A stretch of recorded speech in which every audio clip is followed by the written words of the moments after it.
Everyone wants to know if there's going to be a massive housing market collapse. That's what we're going to get talking about today.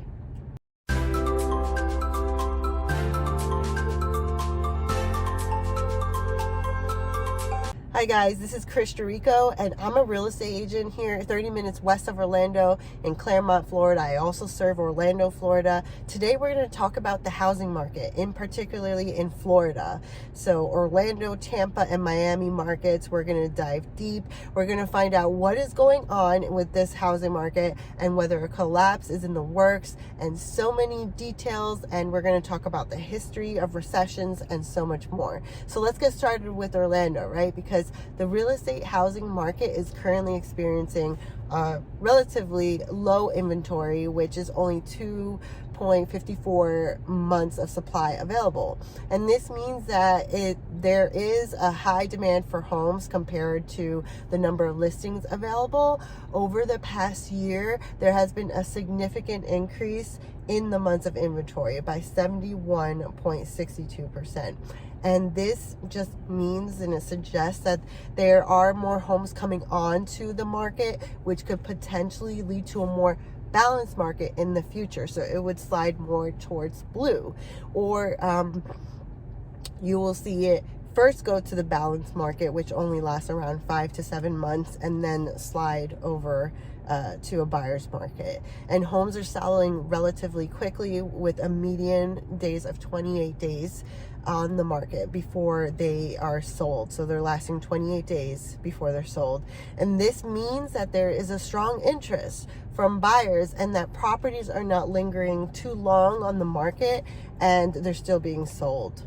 And sellers are also seeing strong returns on their properties, with a list to sold price percentage of 97.7%. And this just means that homes are selling close to their asking price.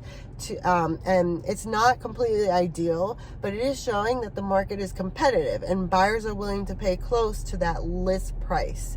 And the median sold price for Orlando is $387,500. This indicates that properties are selling at a healthy price point. This data suggests that buyers and sellers are both in the game. They are active in the market, making it opportune time for both to either sell or buy a home. Let's talk about Tampa, Florida. It's not much different, with 2.63 months of supply. It's still a very high demand for homes compared to the listings available. And Tampa is just slightly less than Orlando in the past year, with 68.59% months of inventory. And again, pushing it to a more balanced market towards the blue, just like Orlando. Actually, Orlando and Tampa, they're actually very similar. Tampa has a median of 37 days that homes are being sold on the market before they're being sold. It indicates that properties are still moving pretty quickly once they're listed, just not as quickly as Orlando. And it could be that Orlando prices are a bit lower, making living in Orlando just a tiny bit more affordable. And the list of sold price in Tampa is 97.3%, which means that homes are selling close to the asking price, just like Orlando. The median sold price is $410,000 in Tampa. That reflects the current market value of homes in the area, and this price point may be influenced by the high demand and low inventory levels. It potentially can drive up the prices in the market. And generally, Tampa always has a higher median sold price than Orlando. Let's talk about Miami, because Miami is a big area. It's a big metro area, and its economy is a lot larger than Tampa and Orlando. The largest cities tend to get hit a lot faster in a market slowdown than the smaller metro areas like Tampa and Orlando. And I'm talking about that nationwide. And the months of supply of inventory is 4.95 months. This suggests that there is a relatively low supply of homes compared to the demand from buyers. And the 12 months change in months of inventory increased by 23.13%, and that indicates that the market is experiencing a shift towards more inventory becoming available. This could be due to an increase in new listings or a slowdown in buyer activity. The median days homes are on the market of 40 days. It shows that they're selling relatively quickly in this market, and this could be attributed to the low inventory levels and strong demand from buyers. The list to sold price percentage of 97.1% indicates that homes are selling close to their listing price, and this suggests that sellers are pricing their homes competitively and buyers are willing to pay close to the asking price. It's actually not far from Orlando and Tampa. And finally, the median sold price of $540,000, that provides insight into the overall pricing trends in the market. And Miami is showing very close to a balanced market, which they typically last for only 5 to 7 months before it heads to a full-on buyer's market. Indicators of a seller's market in real estate, they typically include, we're going to go over all the details because it's important to know that in a seller's market, there aren't many homes for sale, making it feel like there's just not enough to go around. We experienced this in 2021, 2022. Lots of people wanted to buy homes when it's a seller's market. They usually because the interest rates are low and the economy is doing very well. And another one is that sellers often get bombarded with offers for their home, sometimes within just a few days, which can lead to bidding wars between buyers. I experienced this all throughout the last couple of years. Another factor of a seller's market is houses sell super fast, often within days being put on the market because buyers are eager to just snatch them up. And home prices tend to go up steadily in a seller's market since there are more people looking to buy than there are homes available. Homes will stay on the market for too long in a seller's market because buyers are quick to make offers on the ones that they like. They are not as quick to compare homes and try to see the extreme value like in a buyer's market where buyers take their time. Sellers have the upper hand in a seller's market in negotiations during this time because they know that buyers are eager to buy, so they can set the terms in their favor. In a seller's market, sellers have the advantage over buyers because there are fewer homes for sale, which means that buyers have to compete to get the one that they want. Sellers might not have to lower their prices or offer deals to buyers in a seller's market because there are so many people wanting to buy that home, and it often sells for more than the asking price. It's tough for buyers in a seller's market because they have to compete with other buyers who also want the same homes, which can lead to bidding wars and lots of frustration. And where there's a lot of money involved, it can also hurt a lot of feelings. In a buyer's market, here are some signs you might notice. First one is lots of homes are going up for sale, giving you plenty of options to choose from. And not as many people are looking to buy homes, which means sellers might have trouble finding buyers. It might also mean that sellers might have a tough time selling their homes and could receive fewer offers. So they might be more willing to negotiate on the price. And also, homes tend to stay on the market for longer because there aren't as many buyers rushing to buy them. Prices of homes might not go up as much, or they might even go down a bit with price decreases because there's not as much demand from buyers. And you might see more for sale signs in the neighborhoods indicating that homes are taking longer to sell. In a buyer's market, buyers have more power in negotiations because sellers are more eager to sell their homes in a slower market. And also, buyers have the upper hand because they have more choices, and sellers might be more willing to meet their demands. Sellers might have to lower their prices or offer incentives to attract buyers because there's more competition among sellers. And it's also a good time for buyers in a buyer's market because they have to have more time to shop around and negotiate for better deals on homes. Over the past 100 years, several recessions have had varying impacts on the real estate market. While it's challenging to pinpoint specific recessions that did not affect real estate significantly, some economic downturns had milder effects on the housing sector. And here are a few examples. So early in the 1920s, the recession in the 1920s following World War One, the United States experienced a short one from 1920 to 1921, and this downturn led to a contraction in industrial production and a rise in unemployment, and the real estate market was not severely impacted. And post-World War II recession, 1945 and 1946. After the end of World War II, the United States experienced just a brief recession as the economy transitioned from wartime to peacetime production. While there were, disruptions in certain industries, the real estate market remained pretty stable during this period. And there wasn't like a nationwide effect on real estate. In the 1960 through 1961, that recession was relatively mild compared to some others, with the real estate market experienced just a little bit of a disruption. While economic growth did slow down, the housing market, housing was in demand and remained pretty steady as well.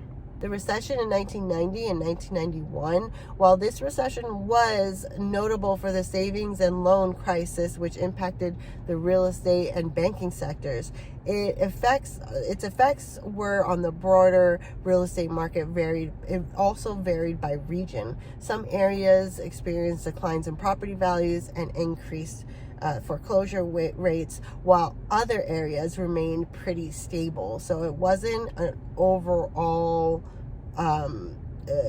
instability in real estate.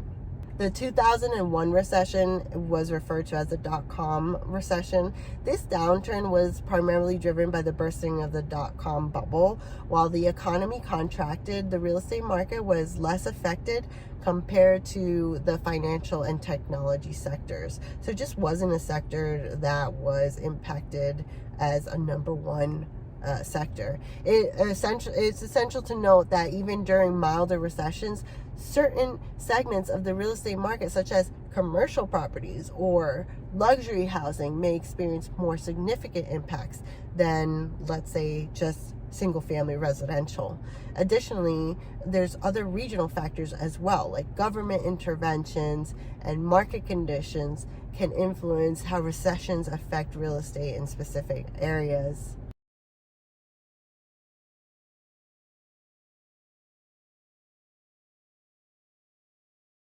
The yield curve as a leading indicator, and the inversion required for a signal. Although economic theory suggests that the yield curve should help forecast real output, no theory establishes a clear connection specifically between the yield curve, inversions, and recessions. I'm going to go over with you on the chart, on the graph, showing more information about this. But I wanted to go over that there were a couple periods in 1990s. There were two episodes in 1990s where the points didn't line up and they didn't invert. So in theory, they use the inversion as a benchmark. There are no false positives during that period. While inversions and recessions may not be inevitably connected by theory, they correspond to extreme values of the term spread and output growth, respectively, which are in fact theoretically linked. So what I'm trying to say here, to make a long story short, is the probability of a U.S. recession 12 months ahead of term spread reading. So every time that there is, I'm going to simplify this, right? Every time there's this gray area right here and it dips, it's an indicator that as soon as the gray area happens, it starts dipping. Real estate starts dipping. A recession, right? I'm sorry, not real estate, a recession. starts to happen. And I explained to you just right before that not every one of these gray areas, every time a recession happens, it affects real estate. We went over each and every one, which one were the ones that affected real estate the most and which ones did not, right? So, as you can see, every time the gray happens, it starts to dip. Every time the gray happens, it starts to dip. Every time the gray happens, it starts to dip. Every single time, it starts to dip. And here again, and here again, right? So let's go to, this small little gray strip here. What happened here? This was in 2020 with COVID.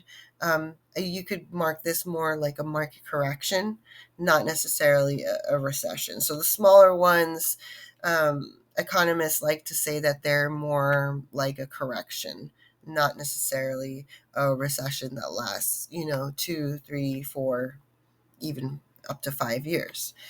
And that is the point that I was trying to make, that not every recession affects real estate. There's so many different indicators, and yeah. Let's talk about the signs of a recession, right? The first one is economic slowdown. When the country's total production of goods and services, the GDP, shrinks for at least 2 quarters in a row, it does suggest the economy is in trouble. More people, it's a primary indicator actually, and more people are out of work. That's another indicator. During a recession, businesses, they often cut jobs or stop hiring, leading to higher unemployment rates as more people struggle to find work. And I remember this happening in 2009 when the unemployment rate was as high as 9%. It's not an exact number. I don't remember if it was 9.9% or around 9%, but that is very, very high. People spending less. That's another indicator. When times are tough, folks tend to tighten their belts, spend less money, really watch their expenses on non-essential items like eating out or vacations, and anything, which, all this can really hurt some businesses. Another one is less stuff getting made. So factories and manufacturers, they may produce fewer goods as demand drops during a recession, and it leads to lower overall production levels. Another indicator is that it's crazy swings in the stock market. Investors get jittery, and when they're not sure about the future, it causes the stock market to go up and down a lot, and it signals a lot of uncertainty about the economy, which also causes investors to pull out of the stock market. Another one is banks getting picky about loans. When banks start being cautious about who they lend money to, it can be a sign that they're definitely worried about economic conditions and they want to protect themselves. Another one is people feeling less confident. If consumers and businesses start feeling gloomy about the future, and they're less likely to spend money or invest in new projects, which can further slow down the economy. Another indicator is the housing market hits a snag. So during a recession, fewer people might be buying houses, leading to lower home sales, dropping prices, and of course more foreclosures as folks struggle to make more mortgage payments. And also, it's harder to borrow money. Banks also have, they might have to tighten their lending standards during tough times, making it tougher for individuals and businesses to get loans or credit cards.